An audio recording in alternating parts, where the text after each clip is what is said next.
Hey guys, what's up? It's Deprimido. Welcome back to the channel. Today I'm here in FL Studio and we're going to be doing a beat breakdown for DaBaby. Just real quick, all the stuff that DaBaby said at Rolling Loud. Fuck that, honestly. It's 2021. I'm not saying we should like cancel DaBaby or anything, but come on now.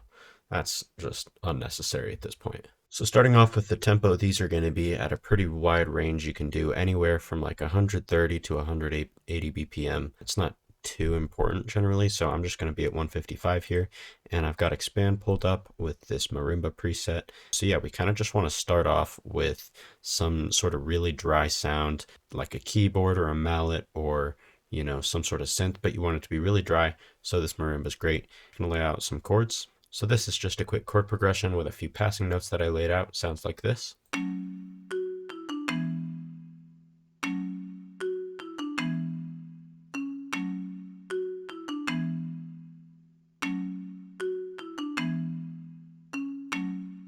Really simple. And we might pitch this up a little bit because I think that the notes are ringing out a little bit too much. So I pitched it up from F sharp minor to C minor, and it's just a little bit higher up now. Sounds a little better in my opinion.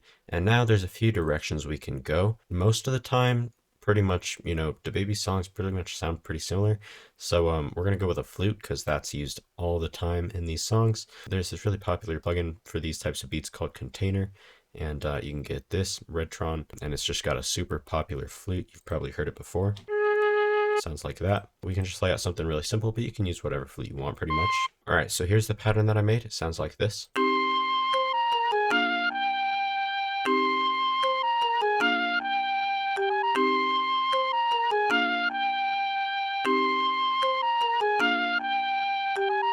It's pretty much just going to be really, really repetitive. Again, flutes are always a good choice for these beats. They're used in most of them. Just want to keep it really simple, really repetitive.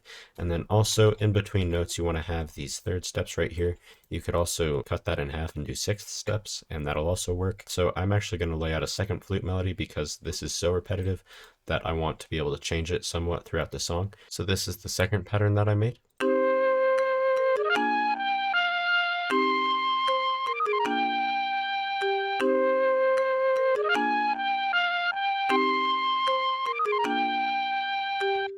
And here's an example of those sixth steps instead of the third steps. So now we can just alternate between these two patterns, and then we can also use like halftime or whatever if we want to. So that's pretty much all we're going to do for the melody. If you have more than like 2 parts to the melody in these beats, you're doing too much. They're really, really simple. You don't want to have like more than 1 or 2 counter melodies. So this is all we're going to do. So now moving on to the drums, this is kind of what they're more known for, and it's just going to be really punchy, really hard hitting drums. So for the hi-hat, you want to use a pretty loose kind of light sounding hi-hat. This is the one that I chose.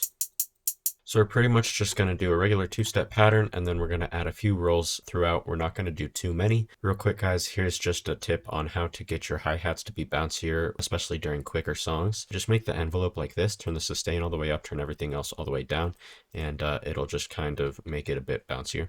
So this is the hi-hat pattern that I made, and it sounds like this.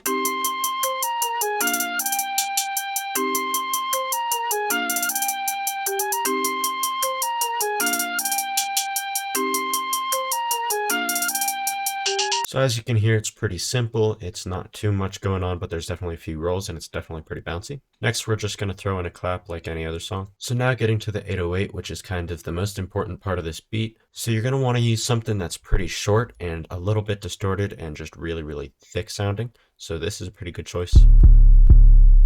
This is a pretty good choice. This is a decent choice. And as always, this One Punch Man 808 is fire. You can get that at the link in the description to my Academy drum kit, but I'm actually going to use this. So you want to mostly follow the root notes, but you do want to have some that aren't on the root a little bit more than you would in other songs. So I decided to change this sample around a little bit. First, I turned up the EQ knob, I clipped it, and I turned up the boost knob. Then I also turned up the out knob, and now it sounds like this. You can hear it's just a little bit punchier and a little bit shorter. This is the pattern that I laid out.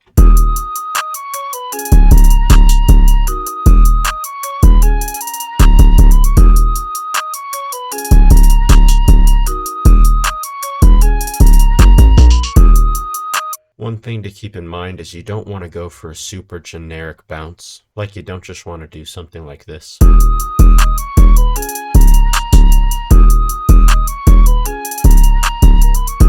because that's just boring. This fits a lot better. And as you can see, it's actually a very different bounce. Now we can add a kick. This is the kick that I went with.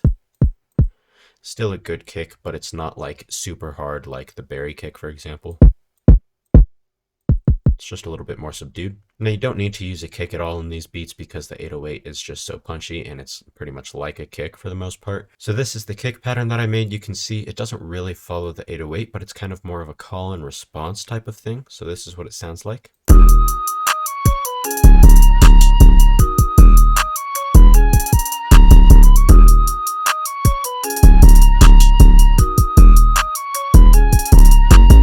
Right, so you kind of just want to play with that and listen to the bounce with the kick and the 808 and just make sure that you're not doing too much, but that it sounds nice. So that's pretty much all that we need for this beat. You could also add like an open hat on one or something, but I don't think I'm going to do that for this one. It's really simple, only 7 sounds, 3 melody sounds, and then just the basic drum sounds that you're always going to have in every beat pretty much. You don't want to have like a ton of perks or anything. You just want to keep it really minimalistic. So now for the mixing process, it's going to be pretty much the same as any other beat. The only thing is with that first melody that we laid out, kind of keep that tucked away. You want the flute to be kind of the most important part of the melody. Also, don't use a ton of reverb in these beats. You want the sounds to stay pretty dry and simplistic. So this is what our mix sounds like. By the way, guys, if you want to learn how I mix, you can check out the mixing tutorial, which I'll put up in the card in the corner, but this is what the mix sounds like.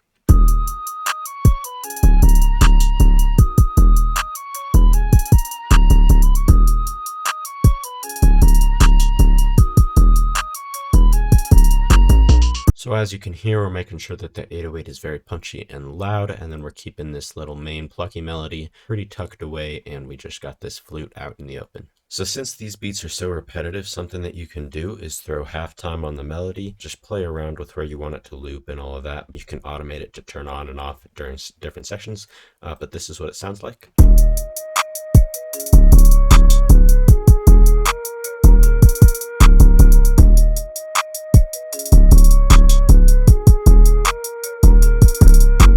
And it'll just give it kind of a different feel, and you can turn that off and on, play around with it, and it'll probably work. So finally, with the arrangement, there's a few things you can do. As I said, you can play around with the halftime, you can switch between 2 different melodies. So those are just a couple things.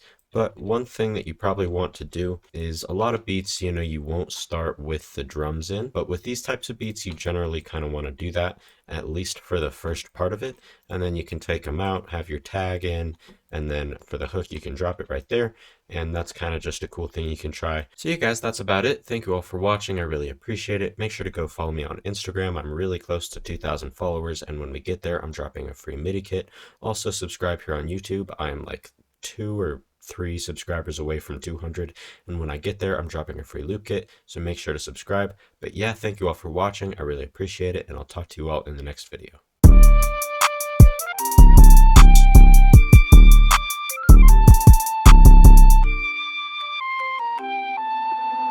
How did Deprimido make this slap so hard?